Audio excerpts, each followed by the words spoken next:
Hi friends, இன்றைக்கி cloud சிக்கனில் எனக்கு உப்பு உருண்டை ஆர்டர் வந்துருக்கு. எனக்கு வெங்காயம் வதக்கிட்டுக்கிறேன். ரெட் ரைஸ் 2 ஹவருக்கு முன்னாடி ஊற வச்சேன். நான் அரைச்சி ரெடியாக வச்சுட்டேன். இப்போ இதில் ஊற்ற வேண்டிட்டான்.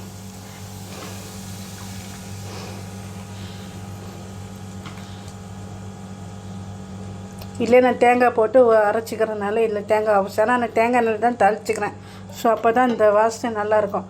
இப்போ விடாமல் நம்ம அந்த பச்சை வாசனை போதும் நல்லா கிண்டி ஒரு உருண்டை பிடிக்கிற அளவு நம்ம ஒரு ஷேப்பை கொண்டு வந்துட்டு ஆஃப் பண்ணிட்டோன்னா கொஞ்சம் ஆன பிறகு உருண்டை பிடிச்சி ஆவி பிடிக்க வேண்டிட்டோம். அதுக்கு ஒரு பக்கம் சட்னியும் ரெடி ஆகி சட்னி வச்சு சாப்பிட்டா இன்னும் எம்மியான டேஸ்ட்டு ஹெல்த்தியான உப்பு உருண்டை ரெடி ஆகிடுச்சு. மூட்டை அவ்வளோ லிக்விட் அனுப்பிச்சு எப்போ நல்லா ஒரு இதுக்கு வந்தாச்சு. உப்பு உருண்டை பிடிக்கிற அளவுக்கு ஷேப்புக்கு வந்தாச்சு. விடாமல் இப்படி கிண்டிகிட்டே இருந்தோன்னா நம்ம உப்புமா ஷேப்புக்கு இன்னும் கொஞ்சம் உதிரியாக வந்துடும். அதுக்கப்புறம் கொஞ்சம் ஆற வச்சு நம்ம கைப்பிடிக்கல சூடு ரெடி ஆன பிறகு உருண்டை பிடிச்சி ஆவியில் வேக வச்சுட்டு நமக்கு பிடிச்ச மாதிரி என்ன ஒரு சட்னிக்கு செட் ஆகுமோ அதை பிடிச்சி நம்ம சாப்பிட வேண்டியதான். ஹெல்த்தியான உப்பு உருண்டை ரெடி.